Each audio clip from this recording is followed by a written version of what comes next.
US President Donald Trump made a very bizarre statement or claim, I would say, today that came up one more medical advice, and this time for pregnant women.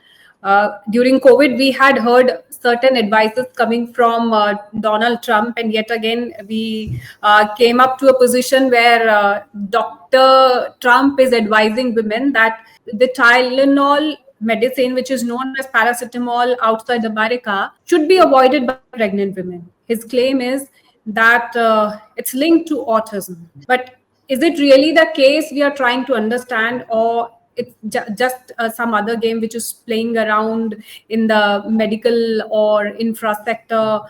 So for this, we have Dr. Samir H. Dalwai, MD, developmental pediatrician and member IAP. So welcome to FPJ. My first question to you is that what would you say about Trump's statement, whether it is correct? Pregnant women should be a little more cautious.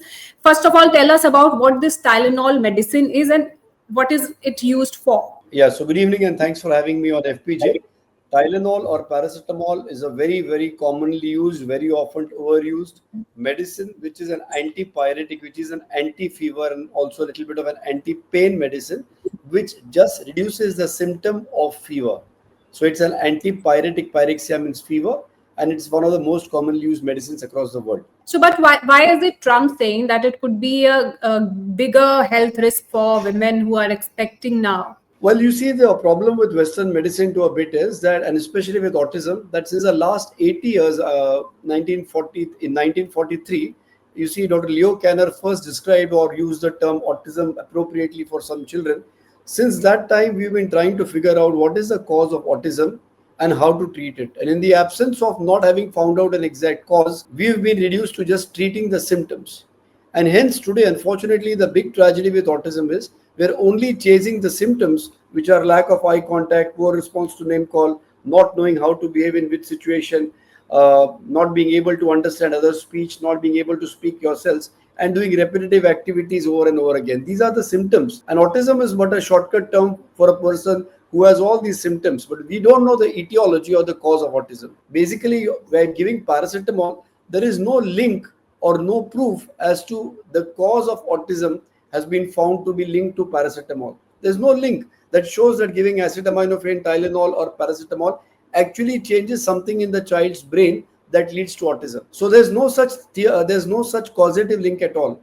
What has happened is they've probably found an association that in people who use paracetamol or Tylenol, they have found probably a higher incidence of autism. Now, this is not very new, and I would like to tell our viewers that since the last 8 years, there have been multiple such theories. Do you know at one time, LSD was considered to be treatment for autism and children were given LSD?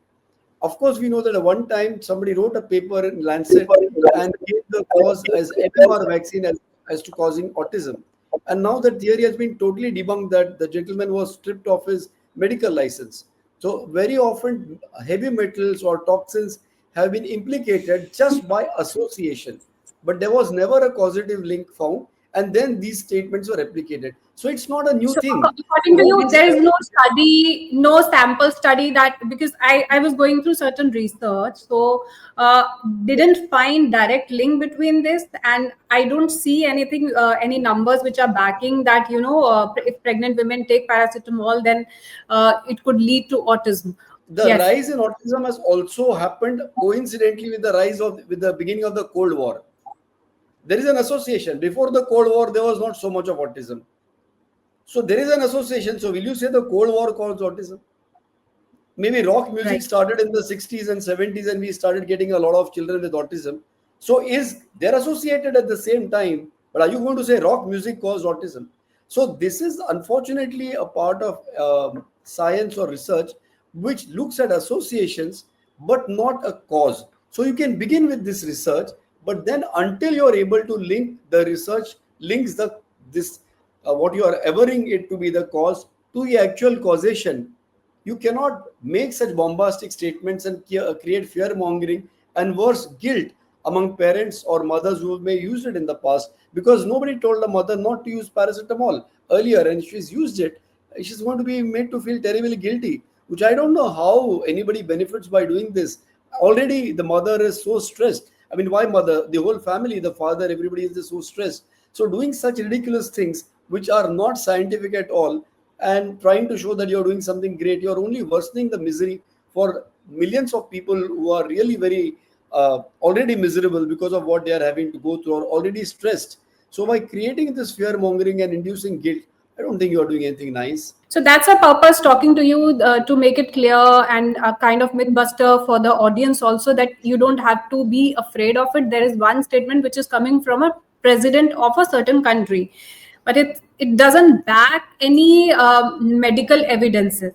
So it's a kind of myth buster that you are doing, but I want to understand why he's talking about the link right now. And if we talk about autism, it's a very serious neuro diseases.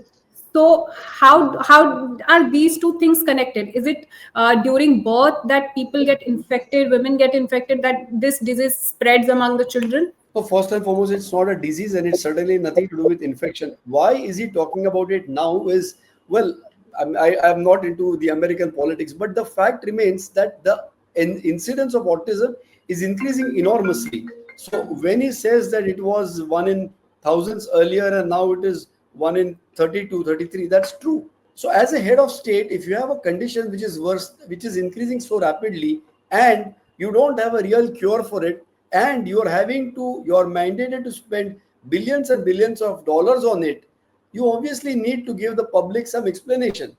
So earlier they used to come out with some fancy words to try and explain it, and try to confuse people with fancy words and semantics. But eventually, when the public demands a solution and you don't have any, I mean, you have to create and at least show that you're trying to prevent it or trying to cure it. And I think that's what leads to heads of states like him making such statements. We know that his record in healthcare and the state supporting healthcare isn't really very strong. So probably here is an effort to try and push the blame onto the parents themselves so that the state can be absolved of the blame. That's my guess. So Trump has also claimed that it's being used as a painkiller. So he's saying that when there's a worse condition, Well, only then he's use right. this For paracetamol. once, he's right. It is used as a painkiller. I'm happy to note that he's right at something. So right now, women must be searching what are the other alternatives as a painkiller. So I'm sure it depends upon case to case, and there has to be a medical advice before taking any medicine. So in such situation, any two or three things that pregnant women should take care. Absolutely. Talk to your obstetrician. Please don't take my advice as well on the screen like that. You need to talk to your own obstetrician and your own physician before you take any medicines. But the topic that we are talking about right now is Tylenol causing autism. And if you are a pregnant lady, if you take Tylenol, is it going to increase the chances of your baby having autism? There's no evidence that it does. So if your obstetrician has prescribed you Tylenol, go ahead and take it. Absolutely. So I believe that women who are watching us, or others, people, whosoever is watching us today, we wanted to create awareness among people that there is no such risk which is involved, or Tylenol cannot cause autism. There is no study which backs it. And Dr. Samir is one who's very experienced, who has 30 years of experience. And he is also telling us, and similarly, if you can go and talk to any doctor, they will also suggest you what suits you the best. So thank you so much, Dr. Samir, talking to us and making it clear for our audience also. Thank you. Thank you so much.